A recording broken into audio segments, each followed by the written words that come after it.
Hello students, आज हम Gauss के नियम के अनुप्रयोग जो हैं उनको पढ़ने से पहले उसके संदर्भ में कुछ महत्वपूर्ण तथ्यों के बारे में जानकारी हासिल करेंगे, जिससे कि गाउस का नियम का जब अनुप्रयोग करें तब हमें परेशानी न हो। तो फिर टाइटल देखिएगा, गाउस के नियम के अनुप्रयोग के संदर्भ में महत्वपूर्ण तथ्य, अर्थात वो बातें कौन सी आपको जानकारी में होनी चाहिए जिससे कि गाउस के नियम को आप लागू कर सकें। तो सबसे पहली बात देखिए क्या है कि विद्युत क्षेत्र की तीव्रता की दिशा सदैव वितरण व्यवस्था के लंबवत होती है। एक बार फिर से रिपीट करता हूं, विद्युत क्षेत्र की तीव्रता की दिशा सदैव वितरण व्यवस्था के लंबवत होती है। इस बात से क्या मतलब है, देखिए मैंने आपको कुछ वितरण व्यवस्थाएं बताई थी, रैखिक आवेश वितरण, पृष्ठ आवेश वितरण और आयतन आवेश वितरण। तो फिर ये जो आवेश वितरण व्यवस्थाएं हैं, इनके कारण विद्युत क्षेत्र की तीव्रता की दिशा किसी बिंदु पर क्या होगी, इस बात को समझने के लिए हम जो है देखिए सबसे पहले लेते हैं अनंत रेखीय आवेश वितरण के कारण विद्युत क्षेत्र की तीव्रता, विद्युत क्षेत्र की दिशा वितरण के लंबवत होती है। कैसे? ये हमारे पास में एक रैखिक आवेश वितरण है, अर्थात आवेश का वितरण एक रेखा पर है। हमने ये बिंदु P लिया और इस बिंदु P पर हम जानना चाहते हैं कि विद्युत क्षेत्र की तीव्रता की दिशा क्या है। मतलब यदि हम बिंदु P पर एक कूलाम धनात्मक आवेश रख दें तो वो एक कूलाम धनात्मक आवेश जो है वो इस दिशा में आगे बढ़ेगा। ये वितरण व्यवस्था है और ये उसकी लंबवत स्थिति है। लेकिन हम इसको मैथमेटिकली किस प्रकार से प्रूव कर सकते हैं? ठीक है, हमने यहाँ पर एक कूलाम को रखा, ये बिंदु O के सापेक्ष L दूरी पर बिंदु A लिया और L दूरी पर ही बिंदु B लिया। यहाँ मैं कोई अल्प आवेश dq मान लेता हूँ। कितना? dq। dq आवेश जो यहाँ पर लिया, इस dq आवेश के कारण एक कूलाम इस dq आवेश को मिलाने वाली रेखा में ही आगे बढ़ेगा, ये लिया, और उसके कारण लगने वाला बल एक कूलाम पर वो dE1 हो गया। लेकिन सममिति में दूसरा बिंदु B भी है, इस बिंदु पर भी हमने जो है वो dq आवेश माना है। तो dq आवेश के कारण यहाँ एक कूलाम जो है वो इनको मिलाने वाली रेखा में आगे बढ़ेगा। अब ये dq आवेश कहता है एक कूलाम को कि इस डायरेक्शन में चलो, ये dq आवेश कहता है कि इस डायरेक्शन में चलो, लेकिन सममिति होने से ये वाला कोण और ये वाला कोण बराबर है और हमने p को r तक बढ़ाया है, अर्थात ये जो dE1 है वो इससे थीटा कोण पर है और ये dE2 जो है वो भी इससे जो है इस PR लाइन से थीटा कोण पर है। लेकिन dE1 और dE2 परिमाण में दोनों बराबर हैं। क्यों बराबर हैं? ये दूरी बराबर, यहाँ से ये दूरी बराबर इसकी, और फिर ये आवेश की मात्राएं बराबर, तो फिर इसके कारण लगने वाला बल और इसके कारण लगने वाला बल बराबर है। लेकिन विद्युत क्षेत्र की तीव्रता एक सदिश राशि है, इसलिए मैंने दिशा के तौर पर, परिमाण तो दोनों के सेम है लेकिन दिशाएं अलग होने के कारण इन दोनों को dE1 और dE2 से दर्शाया गया है। लेकिन फिर भी हम इस एक कूलाम आवेश को ये dq कहता है इधर जाओ, ये dq कहता है इधर जाओ, तो एक कूलाम आवेश इन दोनों का बराबर कहना मानेगा, क्योंकि ये दोनों तो बराबर हैं परिमाण में, इसलिए वो इससे भी थीटा कोण बनाते हुए और इस dE2 से भी थीटा कोण बनाते हुए आगे की तरफ चलेगा और ये दिशा PR होगी और PR दिशा जो है वो वितरण व्यवस्था के क्या है, वो लंबवत है, ये 90 डिग्री पर है। लेकिन फिर भी हम इसको मैथमेटिकली कैसे एज्यूम कर सकते हैं वो देखिए। यहाँ पर इस dE1 को हम घटकों में तोड़ा, कैसे? थीटा कोण पर dE1 का कितना प्रभाव होगा? dE1 cos theta. इसी dE1 का PS दिशा में कितना प्रभाव होगा? dE1 sin theta. क्लियर? घटक हो गए किसके? dE1 के। सिमिलर वे में dE2 के घटक क्या बने? इधर हो गया dE2 cos थीटा, ऊपर की तरफ PT दिशा में dE2 sin थीटा। अब हम यहाँ ये देखेंगे कि बिंदु P पर ये जो घटक dE1 sin थीटा और dE2 sin थीटा जो एक ही लाइन में और विपरीत दिशाओं में कार्यरत हैं और सममिति प्रभाव से जो है dE1 का मान dE2 के बराबर है, इसलिए ये दोनों घटक, ये वाला और ये घटक दोनों परस्पर निरस्त हो जाएंगे। लेकिन इस बिंदु का जो घटक कौन सा? dE1 cos थीटा PR दिशा में, और इस बिंदु का कौन सा घटक? dE2 sin cos थीटा, वो भी PR दिशा में। तो PR दिशा में काम कर रहे हैं, लेकिन यदि हम यहाँ पर और डी क्यू लेते और यहाँ भी सममिति में डी क्यू लेते तो उन अलग अलग बिंदुओं के ऊपर यदि हम इस चीज को कल्पना में लेते हैं तो सभी के कारण ये घटक तो निरस्त हो जाते हैं, लेकिन डीई कोस थीटा घटक निरस्त नहीं होता, वो पी आर दिशा में ही काम करता रहता। तो फिर इससे क्या कंक्लूजन निकला कि एक कूलाम जो आवेश है वो इसके लंबवत दिशा में ही जाएगा, अर्थात विद्युत क्षेत्र की तीव्रता की दिशा पी आर दिशा में ही होगी। तो फिर हम कैसे इसको जो है वो लिख सकते हैं इस चित्र में, रैखिक आवेश वितरण में बिंदु ए तथा बिंदु बी बिंदु ओ के सापेक्ष सममित है, अतः dE1 का मान किसके बराबर है, dE2 के, जिससे बिंदु P पर विद्युत क्षेत्र के घटक कोण dE1 sin थीटा एवं dE2 sin थीटा क्या हो जाते हैं, निरस्त हो जाएंगे।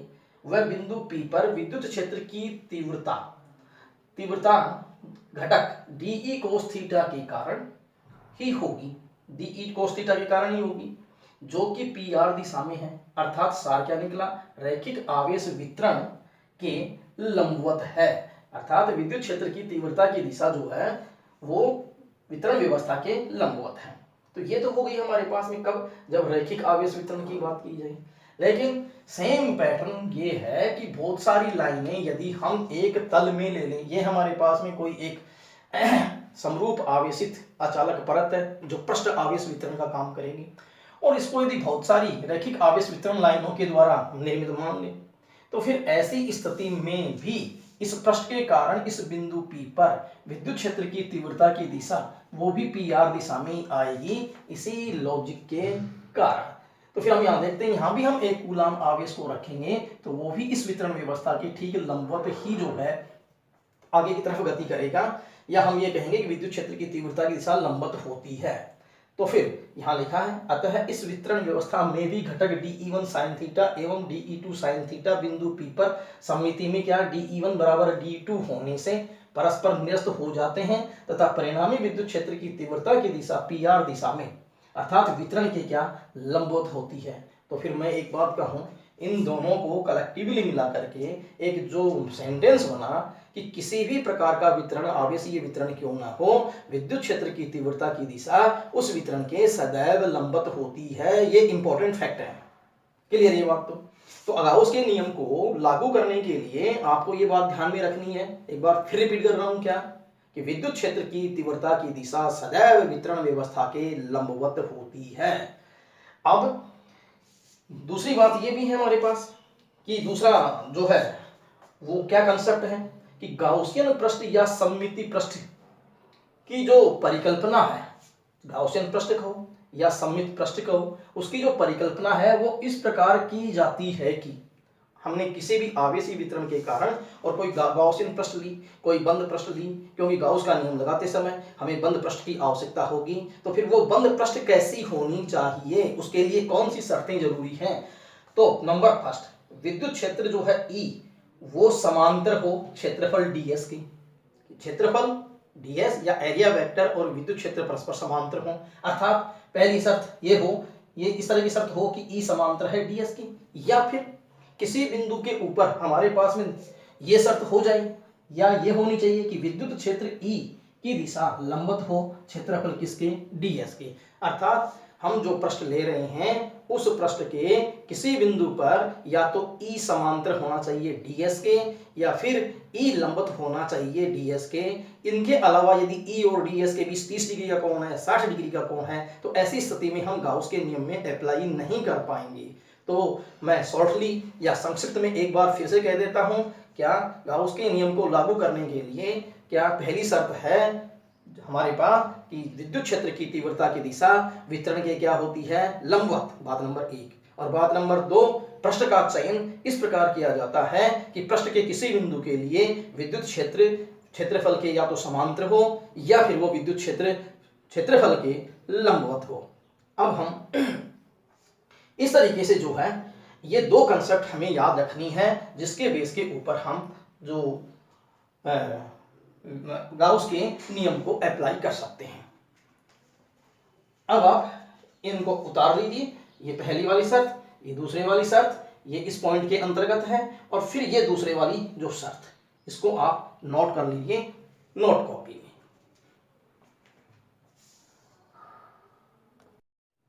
अब इन कॉन्सेप्ट्स को क्लियर करने के लिए हम एक एक्सपेरिमेंट परफॉर्म करके देख लेते हैं। ये हमारे पास में जो है वो रैखिक आवेश वितरण का एग्जाम्पल है। तो ये मेरे पास पेन है, इस पेन को मैं बालों से रगड़ूंगा, बालों से रगड़ूंगा तो इसके ऊपर आवेश आ जाएगा। मैंने बालों से रगड़ लिया, ये इसके ऊपर आवेश आ गया। अब ये मैं गिनाऊंगा कि मेरे पास में एक स्केल है जो एक पृष्ठ की तरह काम कर रहा है। इस पृष्ठ को यदि मैं बालों से रगड़ूं तो बालों से रगड़ने के ऊपर इस पर भी आवेश आ गया। तो ये तो क्या हो गया, रैखिक आवेश वितरण, और ये क्या हो गया, पृष्ठ आवेश वितरण। अब यहाँ हमने जो है एक ये स्ट्रिप ली है, मेटल की स्ट्रिप से लटकी हुई है। मैं इनको क्लोज करके आपको दिखाऊंगा। तो सबसे पहले मैं क्या करता हूँ कि इनको मैं आवेशित बालों से रगड़ करके, दोनों चीज़ों को मैंने बालों से रगड़ लिया। रगड़ने के बाद मैं पहले इसको टच करवा देता हूँ, इसको टच करवा देता हूँ, जिससे ये आवेशित हो जाएंगे, दोनों पर समान आवेश आ गया। अब मैं जैसे ही इस लाइन को इसके बीच में लेके जाऊंगा तो ये दोनों जो मेटल की स्ट्रिप्स हैं, ये पतली पन्नियां हैं, ये एक दूसरे से दूर हटेंगी। अर्थात विद्युत क्षेत्र की तीव्रता की दिशा इस वितरण के भी इधर है। यदि यहाँ भी एक कूलाम आवेश होता तो वो भी इधर जाता। तो अब आप ये ऑब्जर्व कर सकते हैं, कैसे, देखिए।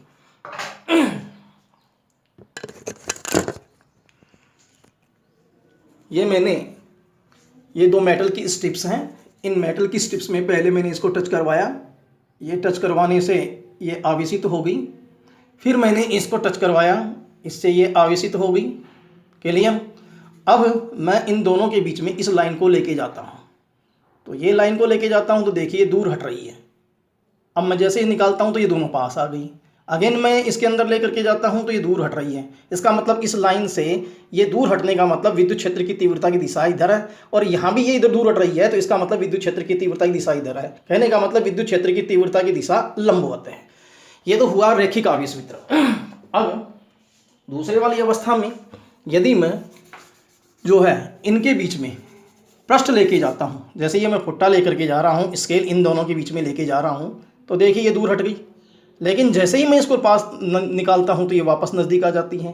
तो अब आप देख सकते हैं कि किस प्रकार से, अगेन आप ऑब्जर्व कीजिए, मैं ये पृष्ठ लेकर के गया, देखो दूर हट रही है, लेकिन जैसे ही मैं निकालता हूँ दोनों ये पास आ गई। इसका मतलब विद्युत क्षेत्र की तीव्रता की दिशा वितरण के ठीक लंबवत है, इधर भी लंबवत है। यदि मैं यहाँ पर P बिंदु की बजाय यहाँ लेता तो वो विद्युत क्षेत्र की तीव्रता की दिशा इधर होती। तो इस एक्सपेरिमेंट से ये कन्फर्म हो गया कि हाँ, विद्युत क्षेत्र की तीव्रता सदैव वितरण के क्या होती है, लंबवत होती है। देखिए, अब हम गाउस के नियम के अनुप्रयोग पढ़ रहे हैं। गाउस के नियम के कई अनुप्रयोग हैं, जैसे किसी रैखिक आवेश वितरण के कारण विद्युत क्षेत्र की तीव्रता ज्ञात करना, किसी पृष्ठ आवेश वितरण के कारण विद्युत क्षेत्र की तीव्रता ज्ञात करना, और आयतन आवेश वितरण के कारण विद्युत क्षेत्र की तीव्रता ज्ञात करना। लेकिन इन अनुप्रयोगों में सबसे पहला अनुप्रयोग हम लेते हैं, वो क्या, किसी अनंत रेखीय आवेश विस्तार के कारण किसी बिंदु पर विद्युत क्षेत्र की तीव्रता ज्ञात करना। क्लियर। तो ये हमारे पास में AB जो है वो एक अनंत रेखीय आवेश विस्तार है। इससे एक ये रैखिक जो है एक रैखिक आवेश वितरण A और B से गुजरता हुआ है, जिसके ऊपर ये धन जो आवेश है वो वितरित है एक समान रूप से। अब हम चाहते हैं कि इस वितरण व्यवस्था के कारण इससे स्मॉल r दूरी पर ये जो बिंदु P है, यहाँ विद्युत क्षेत्र की तीव्रता ज्ञात की जाए। क्लियर।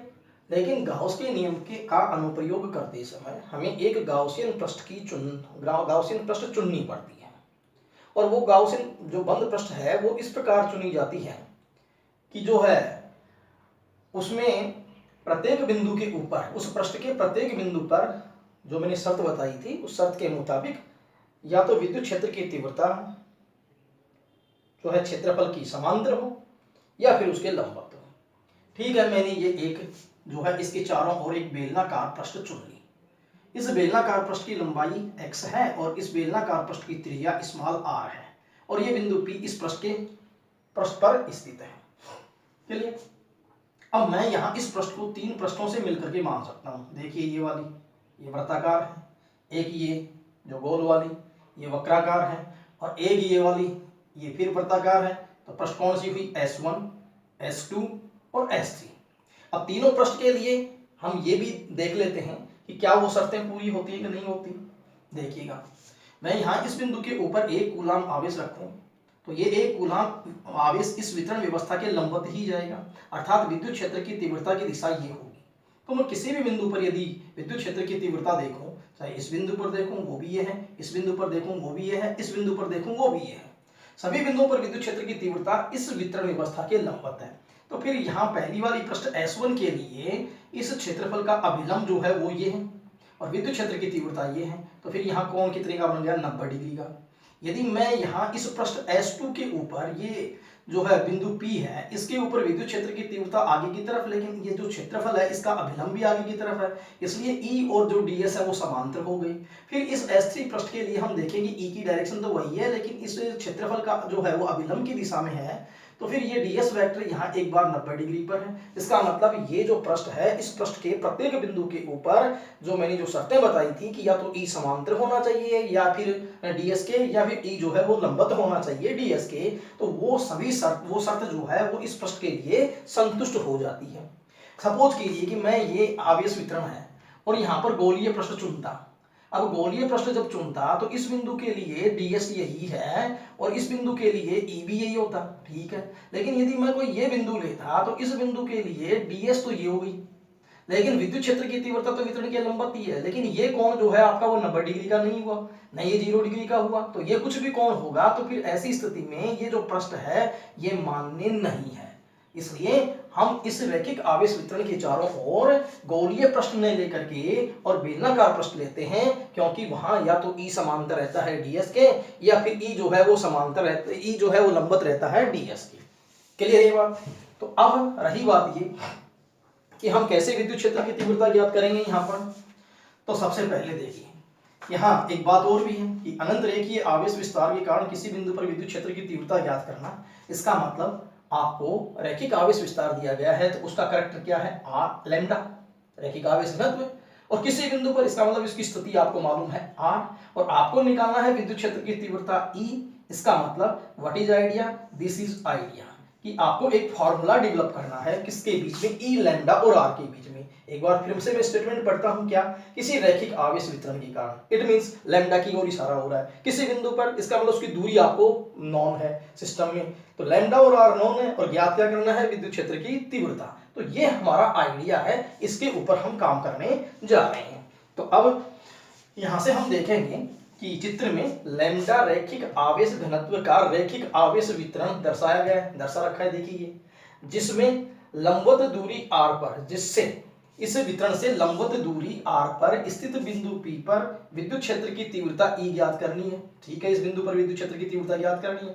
इसके लिए r त्रिज्या व l लंबाई, r त्रिज्या सॉरी x लंबाई की बेलनाकार गाउसियन पृष्ठ लेते हैं, ले ली हमने, ये तो r त्रिज्या और ये x लंबाई की बेलनाकार गाउसियन पृष्ठ लेते हैं, और इस पृष्ठ को तीन पृष्ठ कौन सी हुई, ये तो ये गोल वाली S1, ये वक्राकार S2 और ये एक बार फिर वृत्ताकार S3 से निर्मित मान सकते हैं, ठीक है। तीन पृष्ठों से निर्मित मानेंगे तो फिर परिभाषा क्या कहती है, पृष्ठ S1 से निर्गत फ्लक्स φS1 बराबर S1 E डॉट ds, लेकिन पृष्ठ S1 के लिए E लंबवत किसके हैं, ds के, अर्थात यहाँ थीटा बराबर 90 डिग्री क्यों हो गया, देखो ये वाली पृष्ठ, इस पृष्ठ के लिए ds और E के बीच 90 डिग्री का कोण है, तो थीटा बराबर कितना हो गया, 90 डिग्री। तो फिर ऐसी स्थिति में यदि हम यहाँ पर क्या लिखेंगे, φS1 बराबर S1 integration E ds cos 90, ये वैल्यू क्या हो गई, 0।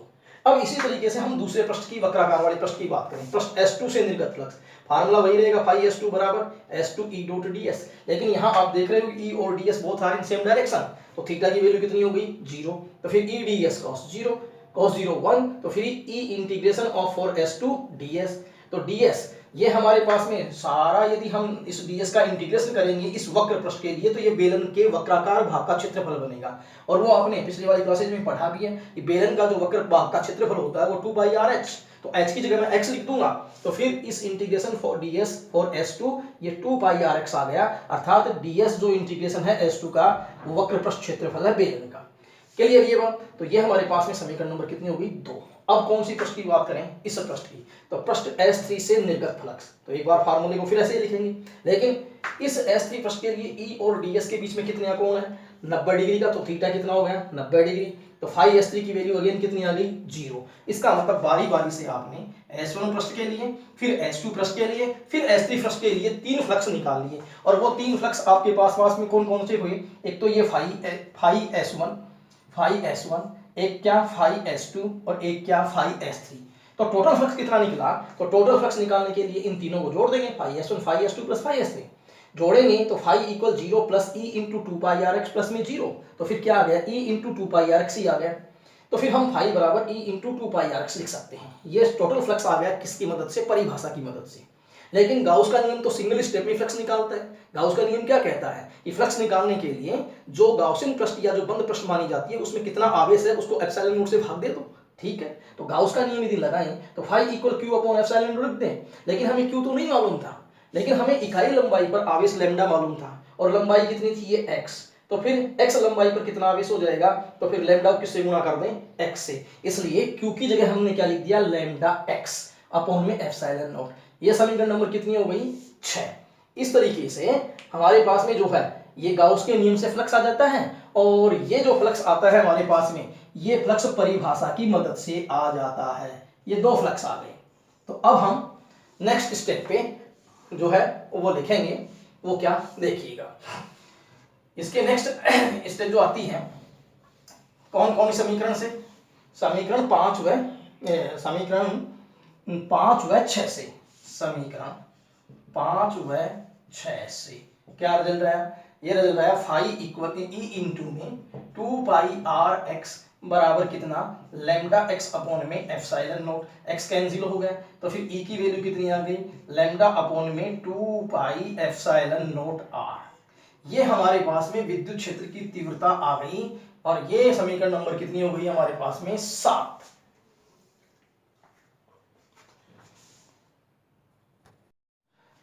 समीकरण 7 जो आई E equal lambda upon 2 epsilon not R, इसे हम जो है वेक्टर रूप में कैसे लिख सकते हैं?